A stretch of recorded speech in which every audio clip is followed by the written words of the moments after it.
এখন ভাইরাল হচ্ছে পুডিংয়ের রেসিপি। তো আমিও ভাবলাম বাড়িতে একবার ট্রাই করি এই পুডিং।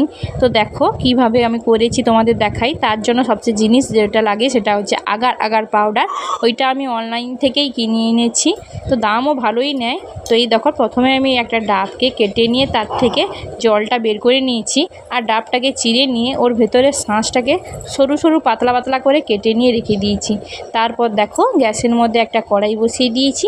বসিয়ে দেওয়ার পর ওই যে ডাবের জলটা বের করে রেখেছিলাম ওটাকে একটা ছাঁকনি দিয়ে ছেঁকে নিয়ে জলটাকে বসিয়ে দিয়েছি। আমার গ্যাসটা কিন্তু খুব কমানো আছে।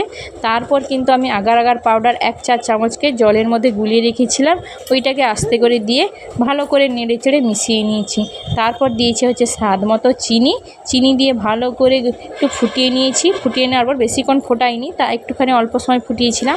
তারপর দেখো গ্যাসটাকে বন্ধ করে নিয়েছি। তারপর আমি যে বোলের মধ্যে পুডিংটা সেট করব, ওই বোলের মধ্যে ওই নারকেল টুকরোগুলোকে দিয়ে তার উপরে ওই নারকেলের জলটা এটা দিয়ে দিয়েছি। তারপর ঠান্ডা করতে রেখে দিয়েছিলাম এক সাইডে। ঠান্ডা করে আমি ফ্রিজে রেখে দিয়েছি 1 ঘন্টার মতো। এই দেখো ফ্রিজ থেকে বের করে দেখো কত সুন্দর একটা পুডিংটা জমে গেছে। প্রথমে ভেবেছিলাম হয়তো আমি ঠকে গেছি, হয়তো হবে না, পুডিংটা জমবে না, কিন্তু দেখো শেষ পর্যন্ত পুডিংটা এত সুন্দরভাবে জমেছে।